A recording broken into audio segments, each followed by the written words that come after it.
Part practice में calculation चल रहा है।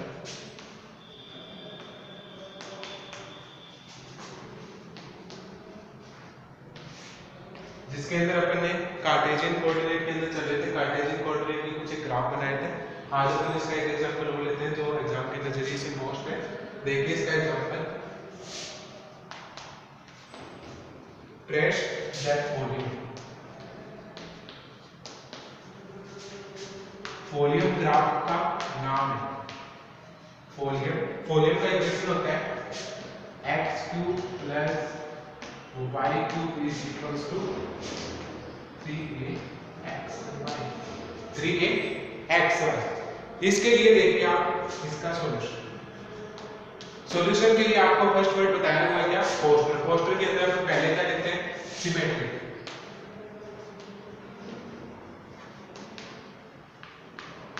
सिमेट्री के लिए अपने को क्या देखना होता है, इवन पावर देखनी होती है x की या फिर y की। यहाँ पे दोनों की पावर क्या है, ओड है, तो आपका फंक्शन क्या नहीं होगा, इसके लिए सिमेट्रिक नहीं होगा। किसके लिए, सिर्फ इवन और ओड के लिए। आपको 3 से 4 केस लिखवाए थे, उसके अंदर नेक्स्ट केस आप क्या करोगे, f ऑफ xy इसको आप f ऑफ yx में चेंज करते हो, तो साइड इक्वेशन में देखो कोई इफेक्ट नहीं पड़ता। यहाँ पे x की जगह y करो या फिर x करो, इसमें कोई इफेक्ट नहीं पड़ेगा। तो curve is symmetric, curve is symmetric about y is equals to x line. इस लाइन के कोरिस्पोंडिंग क्या बनेगा, आपका ग्राफ सिमेट्रिक बनेगा। सेकंड, ओरिजिन को चेक करते हैं। ओरिजिन को कैसे चेक करते हो आप, x और y की जगह क्या पुट करते हैं, 0 0, और फंक्शन की वैल्यू क्या आ जाए, 0 0। तो आप क्या लिखते हो, curve r passes to origin. ठीक है, आपको दो चीजें मिल गई कि सिमेट्रिक किसके सापेक्ष है, y x लाइन के सापेक्ष है, और ओरिजिन से पास हो रहा है। फिर क्या चेक करते हैं, टेंजेंट एट ओरिजिन।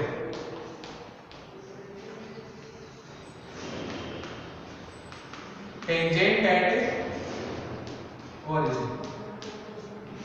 ओरिजिन पे स्पर्शरेखा कैसे बनेगी, अगर ये चीज एग्जिस्ट करती है तो ये ऑल्सो एग्जिस्ट करेगी। इसके लिए क्या करना है, आपको सबसे छोटी डिग्री की टर्म को 0 के बराबर रखना है।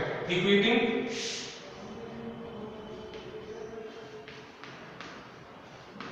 List degree term to 0, that is सबसे छोटी डिग्री टर्म क्या है, 3axy। इसको 0 के बराबर रखना है। 0 के बराबर रखा तो यहां से अपने पास क्या आया कि x 0 भी होगा और y भी 0 होगा। ठीक है, तो इससे क्या बता सकते हो, y axis and x axis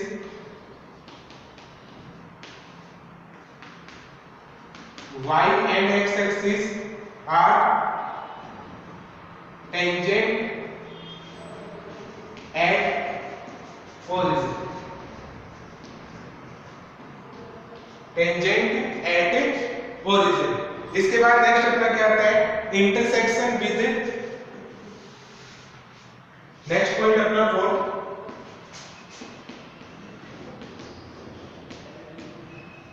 intersection with coordinate axis. ठीक है, इसको चेक करने के लिए क्या करते हो, पहले पुट करते हो put x is equal to 0, तो क्या आया y is equal to 0 and put y is equal to 0, then अपने पास क्या है x इज इक्वल टू 0। तो इससे आप क्या कह सकते हो, that is curve cut both axes at 0 0। Curve कहां कट करेगा दोनों को, अदर एक्सिस पे अपने 0 0 जीरो एक्सिस पे क्या करेगा, दोनों तरफ से इसको कट करेगा। नेक्स्ट पॉइंट है इसके अंदर एक और देखते हैं अदर पॉइंट। अदर पॉइंट क्यों चेक कर रहे हैं, क्योंकि अपने पास क्या है y x लाइन पे आया है। x लाइन पे कर्व कहां पे कट करेगा वो चीज देखने के लिए अपन पॉइंट करेंगे। जो इक्वेशन आपको दे रखी है, इक्वेशन क्या दे रखी है आपने को, x³ + y³ 3axy। आपको y x में सिमेट्रिक है तो put y x, y x put करोगे तो क्या आएगा, 2x³3ax²। ये आएगा। इसमें क्या करो, ये साइड इस साइड लेके आओ तो क्या आएगा, x कॉमन आ जाएगा, सॉरी x² कॉमन, यहां से x² कॉमन आ जाएगा। यहां पे क्या बचेगा, x - 3। एक बार तो x किसके बराबर है, यहां से पूछ तो आएगा 2x, तो यहां से x = 0 आया और दूसरी क्या आई 3a/2। अगर y x के इक्वल है तो x एक्सिस और y एक्सिस के पॉइंट क्या होंगे, सेम होंगे। जब x बराबर 0 तो y बराबर भी 0, जब x बराबर 3a/2 तो y भी क्या होगा 3a/2। तो अपने पास पॉइंट क्या है, कर्व क्या है, curve cut y x line at, इसको दो पॉइंट पे कट करेगा। कौन से पे, एक तो 0 0 और दूसरा 3a/2 और 3a/2। ठीक है, ये इसके लिए अदर पॉइंट इसलिए फाइंड किया क्योंकि अपने y x लाइन के अकॉर्डिंग अपने पास क्या आना चाहिए, कर्व आना चाहिए। फिर इसके अंदर क्या फाइंड करते हैं, एसिम्प्टोट, अनंत स्पर्शी। एसिम्प्टोट के लिए देखिए,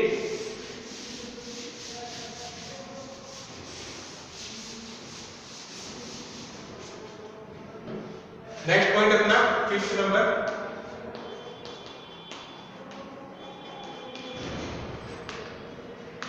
एसिम्प्टोट्स। एसिम्प्टोट्स कैसे निकालते हैं, x³ + y³ 3xy है। इसके अंदर देखो x³ y³ है और 3xy, मतलब यहाँ पे 3 पावर, यहाँ पे 3 पावर और यहाँ पे इसकी कितनी पावर है, 1 पावर है। तो इसलिए इसको अपन डायरेक्टली सॉल्व नहीं कर सकते। तो एक बार क्या करो, x³ + y³ - 3axy क्रम में लिखो इसको। ठीक है, इसके लिए आपको क्या करना होता है, जो इसकी हाईएस्ट पावर होती है एक बार उसको 5 मानना होता है, मतलब 5n होता है, तो इसकी जितनी पावर होती है उसको अपने को इक्वल मानना होता है। तो 5 3m और पुट करना होता है x = m और y = 1। तो जो हाईएस्ट पावर है, 3 पावर यहीं पे है, तो इसके अंदर x की जगह तो क्या पुट करोगे, m, और y की जगह क्या पुट करोगे, 1। 2 पावर नहीं है यहाँ पे, 2 डिग्री का अपने पास क्या है, -3xy, तो 5 2m। 5 में क्या होगा, माइनस का 3am, यही होगा, क्योंकि यहाँ पे क्या है -3axy है, xy की जगह आप क्या रखना है, m और 1। तो यहाँ से आपको क्या फाइंड करनी है, वैल्यू फाइंड करनी है पॉइंट्स की। आप इसके लिए क्या करोगे,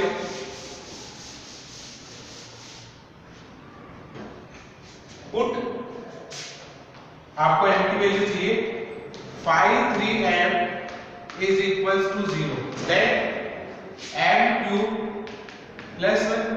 m³ + 1 का मतलब क्या है, यहां से m की वैल्यू क्या आएगी, एक तो आपके पास 0 पुट करना है इसके इक्वल, तो यहां से m की वैल्यू एक तो क्या आएगी, -1 आएगी, अंडर रूट के अंदर ले सकते हो।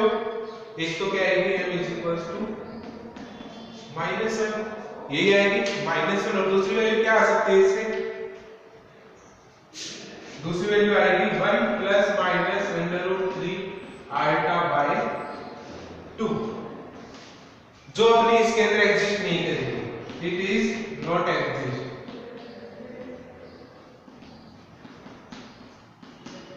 It is not exist.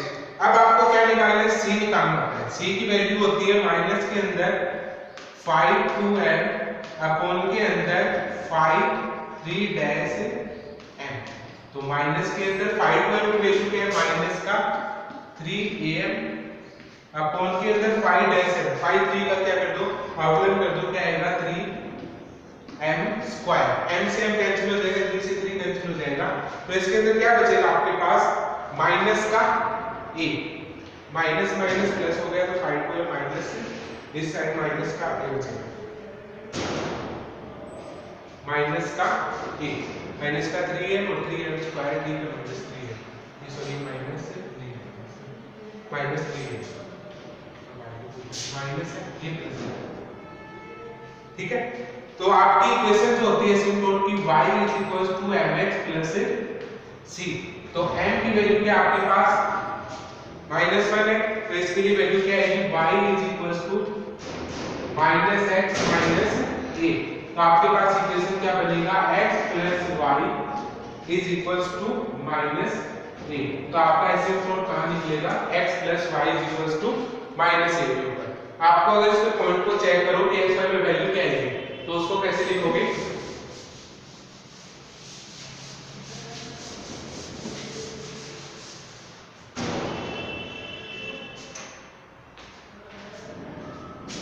x y के लिए टेबल बना लो, एक बार x के लिए क्या रख दो 0 रख दो, तो y के लिए माइनस a आ जाएगा, और एक बार x की जगह क्या रख दो माइनस a रख दो, तो इसके लिए क्या आ जाएगा, तो ये आपके इसके पॉइंट हो गए। तो यहां से लास्ट इसका पॉइंट है region of the curve, curve का रीजन कैसे बनेगा,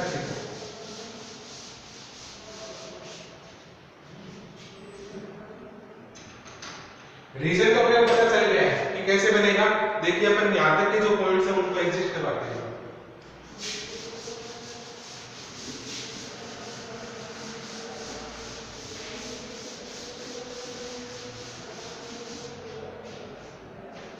देखिए ग्राफ बनाते हैं, x y x dash y dash. सबसे पहले सिमेट्रिक आया था किसके, x एक्सिस के, y = x के सापेक्ष, ये ओरिजिन था 0 0, ठीक है। दूसरा अपन ने क्या चेक किया था, इसके लिए टेंजेंट चेक किया था और इंटरसेक्शन पॉइंट चेक किए थे, 0 0 पे किया था, और दूसरा आपने क्या किया था 3a/2 और 3a/2, लगभग यहीं पे कट करेगा, मान लो इसको कि y के लिए और x के लिए सेम पॉइंट पे एडजस्ट करते हैं, तो कर्व क्या बनेगा, इस लाइन के अकॉर्डिंग एक तो कर्व आपका इस साइड से आएगा और एक कर्व इस साइड से, ठीक है। फिर अपन ने क्या बना लिया, एसिम्प्टोट बनाया था, मान लो कि -a यहां पे है और -a यहां पे, दोनों को कट करेगा कुछ इस टाइप से। एसिम्प्टोट का मतलब कर्व इसको कभी भी नहीं छुएगा, तो इसका किस हिसाब से आएगा आपका कर्व, कुछ इस टाइप से, ठीक है। ये लाइन कौन सी आपकी x + y = -a, ठीक है। अब ये देखेंगे कि कर्व देखो आपका फर्स्ट क्वाड्रेंट के अंदर, सेकंड के अंदर, फोर्थ के अंदर या थर्ड के अंदर क्यों नहीं है, तो इसको चेक करने के लिए region of the curve, 6 number point अपना region of the curve. Region of the curve क्या होगा, इन थर्ड क्वाड्रेंट,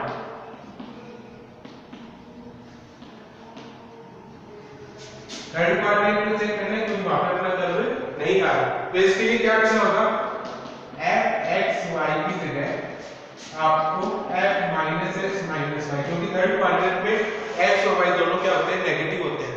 अगर आप इक्वेशन के अंदर पुट करते हो तो x की जगह -x³ आएगा, y³ आएगा, और माइनस माइनस प्लस आएगा, तो ये दोनों चीज क्या है, नॉट इक्वल है। तो यहां से इट शोज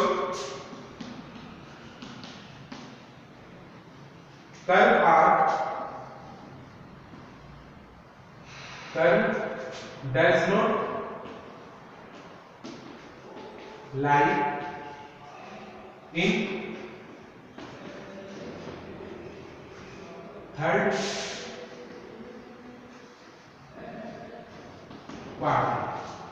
क्वाड्रेंट के अंदर ये एग्जिस्ट नहीं करेगा। तो गाइस ये आपका ग्राफ है, इससे फॉलोइंग का ग्राफ आपका कुछ इस टाइप से बनेगा। जिसके लिए पहले आपको क्या करना है, सिमेट्रिक चेक करना है, फिर उसके इंटरसेक्टिंग पॉइंट निकालने हैं और उससे आपको क्या निकालना है, एक एसिम्पटोट चेक करना है। एसिम्पटोट चेक करने के बाद थर्ड क्वाड्रेंट को आपको चेक करना है। इसमें क्यों नहीं आ रहा आपका ग्राफ, तो आपका ग्राफ इसलिए नहीं आ रहा क्योंकि -x और -y पे ये चीज एग्जिस्ट नहीं करती। तो गाइस अपन नेक्स्ट करते हैं इसके अंदर पोलर ट्रेसिंग के लिए। पोलर ट्रेसिंग के लिए जो दो पॉइंट आपको याद रखने हैं वो देखते हैं इसके लिए।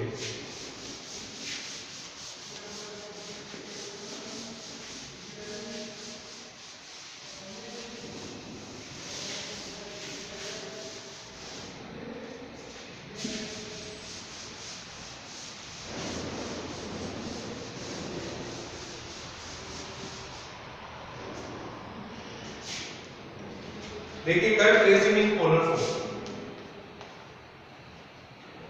Curve tracing in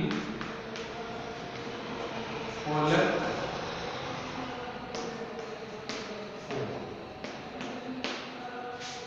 curve tracing in polar form.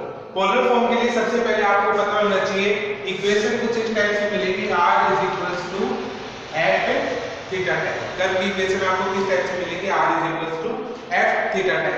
इसका ग्राफ कैसे बनता है, r और थीटा का वही x एक्सिस y एक्सिस आपने क्या रहते हैं, सेम रहते हैं, ठीक है।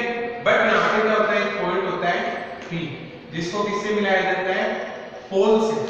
ये आपका क्या होता है, पोल होता है इसके अंदर।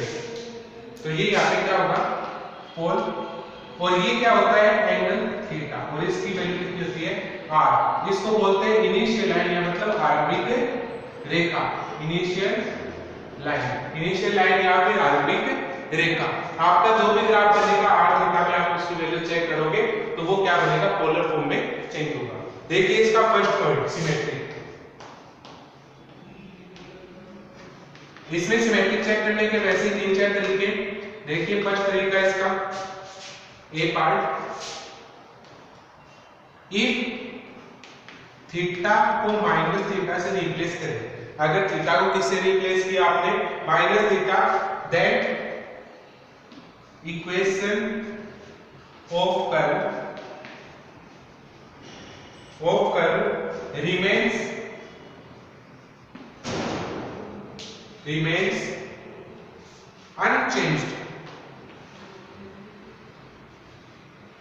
remains unchanged, then curve symmetric about initial line।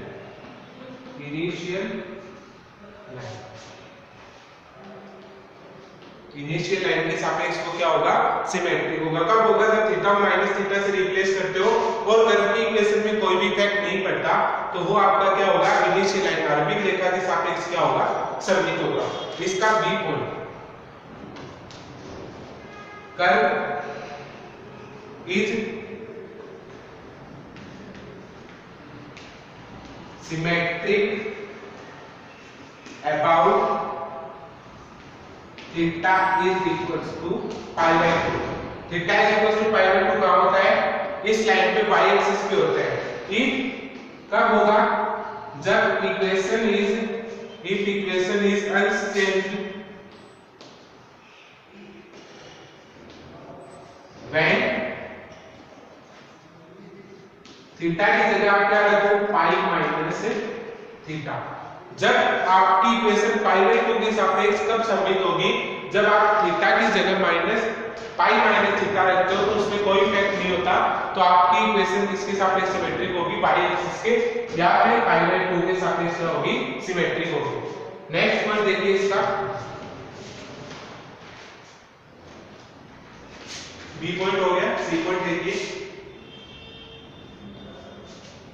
Curve is symmetric about पोल, या फिर ओरिजिन में बोल सकते हो, इफ इक्वेशन ऑफ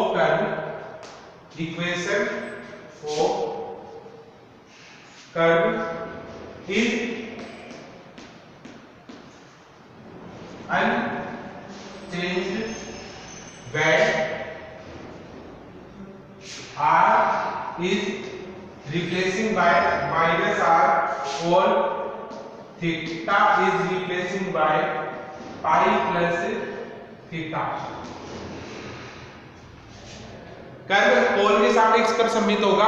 जब आप क्या करो, r को माइनस r से और थीटा को पाई प्लस थीटा से रिप्लेस करते हो। अगर उसमें कोई चेंज नहीं होता तो वो किसके सापेक्ष सिमेट्रिक होगा? पोल के सापेक्ष या फिर ध्रुव के सापेक्ष सिमेट्रिक होगा। नेक्स्ट पॉइंट है इसका गाइस ओरिजिन। क्या? पोल। ओरिजिन आपको याद रहता है तो आप पोल याद रखो, सेकंड ओरिजिन याद रखो। एफ आर थीटा की वैल्यू 0 के बराबर होता है तो वो किसके होता है? ओरिजिन के सापेक्ष क्या जाता है? कर्व आपका बनेगा। कब होगा? जब r की वैल्यू 0 रखने पर थीटा आपको फाइनाइट वैल्यू दे, theta given finite value, then आपको ओरिजिन से या पोल से आपका कर्व क्या होगा? पास होगा। नेक्स्ट पॉइंट है asymptote.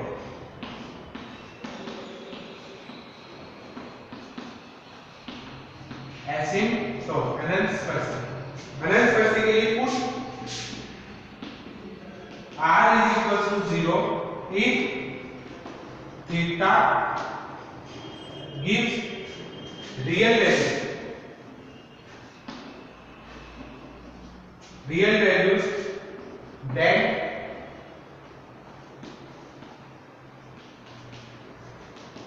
asymptote of curve exist. तब आपका एसिम्प्टोट क्या करेगा? एग्जिस्ट करेगा जब r की वैल्यू आप 0 पुट करते हो। नेक्स्ट पॉइंट इसका point of intersection.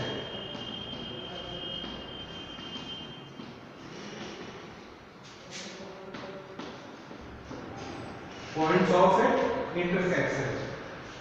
Points of intersection के लिए आपको क्या करना पड़ेगा? थीटा की वैल्यू रख के आपको इसकी r की वैल्यू निकालनी पड़ेगी। तो पुट थीटा की वैल्यू आपको पुट करनी है।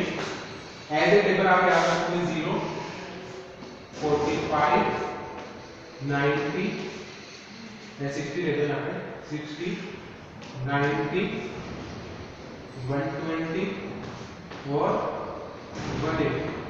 और इससे r की वैल्यू जो भी आती है तो आपको क्या मिल जाएंगे? इंटरसेक्टिंग पॉइंट मिल जाएंगे। और इसका लास्ट पॉइंट है रिजल्ट। रीजन कैसे करोगे?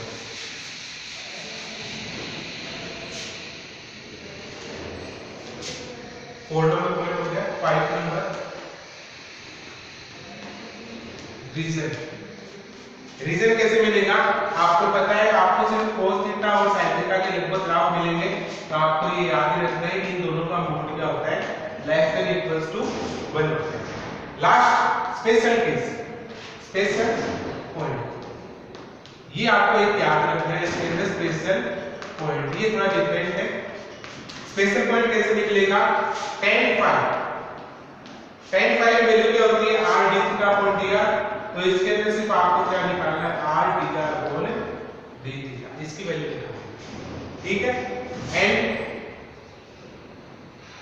dr अपॉन d थीटा अगर greater than 0 then r increase होगा और व्हेन थीटा इंक्रीज होगा। ठीक है। और जब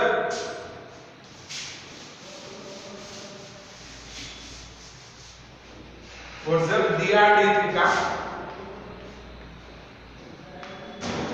लेस देन 0 होगा देन r क्या होगा? डिक्रीज होगा। व्हेन थीटा भी क्या होगा? डिक्रीज होगा। थीटा भी क्या होगा? डिक्रीज होगा। ये कुछ एक पॉइंट है, इसके अंदर क्या रखना है आपको याद रखना है? Symmetric, origin, asymptote, point of intersection, region और स्पेशल पॉइंट। इन 6 पॉइंट्स पे अपन क्या करेंगे? इसकी ट्रेसिंग करेंगे। ठीक है। तो इसके लिए आप ये पॉइंट्स याद करोगे, उसके बाद अपन देखते हैं नेक्स्ट क्लास में इसके कुछ एक एग्जांपल्स पोल के लिए।